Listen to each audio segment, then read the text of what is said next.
मेळघाटातील आदिवासी बांधव तसेच या परिसरातील सर्वच नागरिकांचे श्रद्धास्थान असलेल्या चिखलदरा देवी येथे दरवर्षी हजारो भाविकांची या ठिकाणी गर्दी होते। यासोबतच 2009 पासून परतवाडा येथील नवरंग मंडळांनी चिखलदरा पायदळ यात्रेची सुरुवात केली। या यात्रेला आता 16 वर्ष पूर्ण झाले असून भाविकांची संख्या सुद्धा वाढत आहे। हे विशेष, या पदयात्रेमध्ये परतवाडा शहरासह अचलपूर तालुक्यातील अनेक गावातील नागरिक या पदयात्रेत सहभागी होतात। यासोबतच चिखलदरा, अंजनगाव, दर्यापूर, धारणी तालुक्यातील नागरिक सुद्धा या पदयात्रेमध्ये सहभागी झाले आहेत। या पदयात्रेला 16 वर्ष पूर्ण झाले असून दरवर्षी प्रतिसाद वाढत आहे। ही पदयात्रा परतवाडा शहरातून सकाळी 5 वाजता सुरू झाली असून परतवाडा ते चिखलदरा 31 किलोमीटर पायदळ यात्रा होती, तर काही इतर ठिकाणावरून येणारे लोक 50 ते 60 किलोमीटर चालून सुद्धा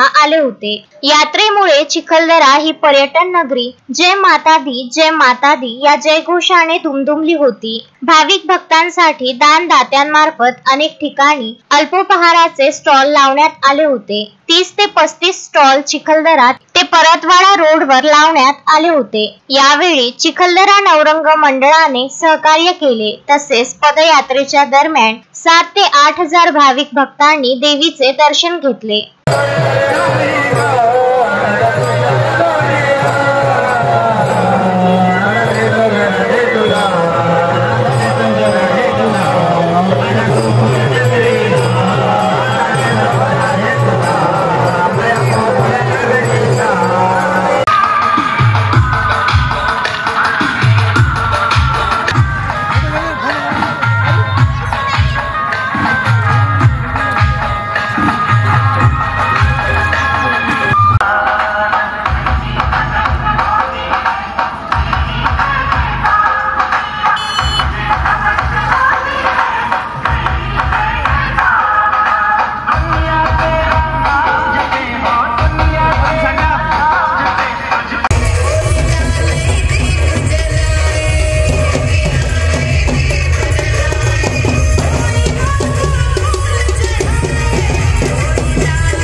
मारुती पाटणकर, विदर्भ न्यूज, चिखलदरा।